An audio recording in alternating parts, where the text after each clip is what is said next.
지금 이제 흉터 치료에 대해 고민하시는 분들은 더 좋은 방법으로 치료할 수 있다. 좋은 시대인 것 같아요. 그죠? 네.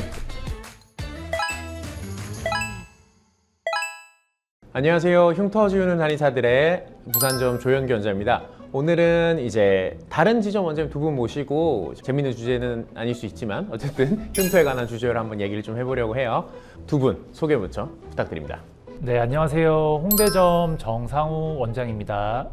안녕하세요. 수원점 이상엽 원장입니다. 네, 원장님 저희가 이제 그래도 저만 해도 흉터 치료한 지 지금 10년이 넘었는데 원장님도 되게 오래되셨잖아요. 두 분 다 이제. 여태까지 흉터를 치료하면서 사실 여러 가지 기계들이 나오고 어떤 치료법들이 나오고 이런 것들에 대해 좀 많이 봤잖아요. 그래서 오늘은 한번 얘기를 해볼 게 이제 흉터 치료 요즘에는 도대체 뭘로 치료해요? 뭐 저희도 그렇고 다른 데도 그렇고 뭐 어떻게 치료하나요? 사실 이거 궁금하신 분 되게 많거든요. 그래가지고 옛날부터 지금까지 그냥 어떻게 치료해 오고 있는지 지금의 트렌드는 뭔지 한번 그거 한번 조금 살펴보려고 해요. 원장님 처음 흉터 치료하실 때 주로 이제 새살침 저희는 했지만 다른 데서는 주로 뭐 어떻게 치료했었어요 그때? 우리가 새살침을 처음 할 때 이제 주변에서 치료를 할 때는 박피성 레이저로 많이 깎았죠, 피부를. 예.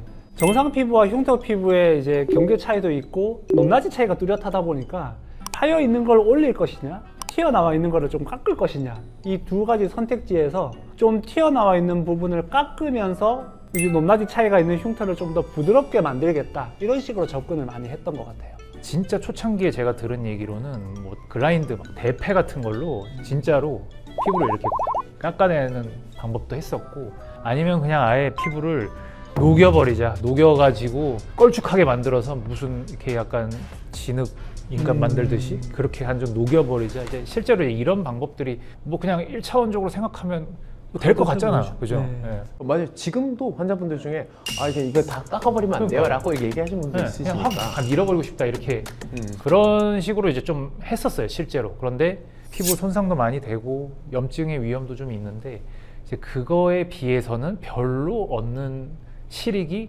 실상 해보니까 별로 없더라. 그래서 이제 원장님 말씀하신 2세대로 프락셀로 깎는 시술이 나오게 된 거죠.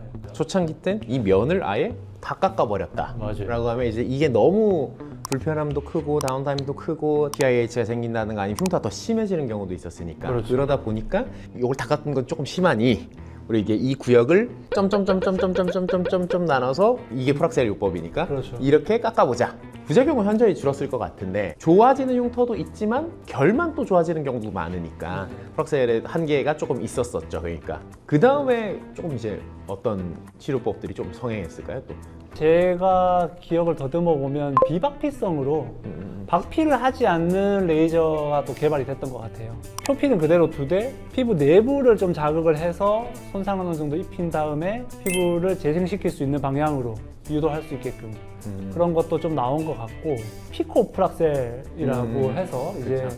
시간을 아주 극도로 줄여서 자극을 줄이는 그러면서 피부 손상을 좀 줄여서 치료하자 라는 방식으로 치료를 하는 레이저들이 많이 개발이 된 것 같아요. 솔직히 흉터 치료가 좀 많이 어려운 그런 영역이다 보니까 불편함만 주고 효과도 별로 없으면 좀 난감한데 그래도 조금씩 개선은 할 수 있지만 뭐 일상생활에 그렇게 불편함 없게 만들어 주면은 장기적으로 치료를 한다 하더라도 원하는 사람들은 치료를 할 것이다. 약간 이런 방향으로 좀 바뀌어 나가는 것 같아요.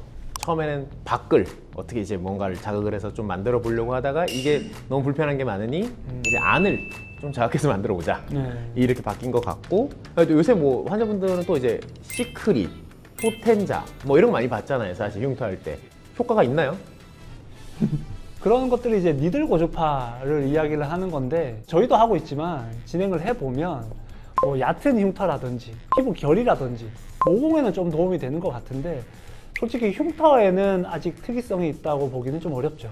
약간 그 흉터의 모양을 살짝 좀 뭉개 놓는다? 그러면은 이제 눈으로 보기에는 흉터가 살짝 블러 처리되는 것처럼 보이게 하는 그 정도 효과는 확실히 좀 있는 것 같아서 모공이나 그런 피부 결이라는 걸 개선의 효과는 있는데 치료를 한다라고 하기에는 좀 부족한 것 같아요. 그 다음에 이제 사실 요즘 조금 많이들 하시는 것들 주베록이 나오면서 이제 미라젯, 큐어젯, 니들프리 인젝터라고 하는 요 정도 장비들, 벽을 허물고 유착을 끊어내고 뭔가를 그 안에 채워놓는 시술들이 요새는 좀 많이들 박잖아요, 실제로. 네, 그런 것 같아요. 네, 그래서 진짜 많이 물어봐요, 환자분들도. 미라젯이 좋아요, 새살침이 좋아요, 뭐 아니면 뭐 진짜 와서 치료하면서도 사실 물어보시거든요. 그래서 원장님들은 이거에 대해서 좀 어떻게 생각하세요? 이제 목적은 약간 동일한 면이 좀 있잖아요. 그러니까 피부 밑에 유착을 좀 끊어서 피부 재생을 할 수 있는 공간을 확보시켜 준다라는 개념인데, 이제 이거를 침으로 이제 뜯어 놓느냐, 뭔가를 이렇게 주입하는 방식으로 공간을 벌려 놓느냐, 이제 방법적인 문제인 것 같은데, 시술자의 손끝의 느낌을 가지고 그 흉터가 생긴 모양 그대로 최대한 뜯어 놓으려고 하는 새살침이 좀 더 정교하다라고는 생각을 합니다. 이제 침이라는 도구를 이용해서 정교하게 세밀하게 다듬어서 만들어 준다는 점에서는 훨씬 더 유리할 수 있겠으나, 다만 이제 이런 것들은 어느 정도 시술자의 숙련도도 좀 많이 필요한 거고, 비숙련자가 했을 때 의도치 않았던 부작용도 무시할 수 없는 거기 때문에 이런 것들도 좀 잘 고민을 해서 진행을 해야 되지 않을까, 그렇게 생각합니다. 사실 저는 그렇게 생각해요. 그 하나의 시술만으로 흉터를 모두 다 치료할 수 있다? 그거는 힘들어요.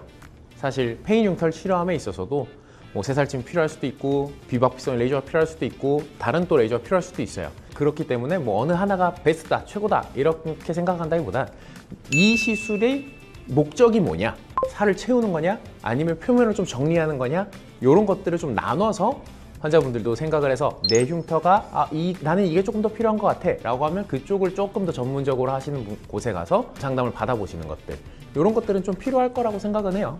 뭐 어쨌든 그 치료의 트렌드는 제가 봤을 때는 흉터 치료에 도움이 되는 방향으로 바뀌어 나가고 있는 것 같고요. 지금 이제 흉터 치료에 대해 고민하시는 분들은 더 좋은 방법으로 치료할 수 있다, 뭐 이렇게 보입니다. 뭐 좋은 시대인 것 같아요, 그죠? 네. 저희도 이제 모든 흉터의 새살침이 아주 완벽하다라는 건 아니고요. 저희가 함몰성 흉터를 치료함에 있어서 흉터 치료하는 방법 중에 이제 새살침이라는 게 있고, 또 새살침은 어떠한 흉터에 있어서는 가장 좋은 효과를 지닐 수 있고, 또 어떤 모양의 흉터와 또 어떤 피부 결에서는 또 다른 치료법들이 가장 좋은 효과를 나타낼 수 있어요. 이제 그런 것들을 좀 본인의 흉터 그리고 본인의 피부를 잘 선별하셔서 치료법도 잘 선택을 하시면 더욱 좋을 것 같습니다. 뭐 혹시나 뭐 흉터 모르겠다라고 하시면 저희 쪽 지점들에 그냥 카톡으로 사진 보내셔도 어느 정도 이제 저희가 안내해 드릴 수 있으니까 편하게 얘기해 주시고, 아니면 댓글이나 이제 유튜브 밑에 댓글에도 궁금한 거 있으시면 저희가 답글 달아 드릴 테니까요. 편하게 질문 부탁드립니다. 오늘 여기까지 이제 시청해 주셔서 감사합니다. 네, 감사합니다. 감사합니다.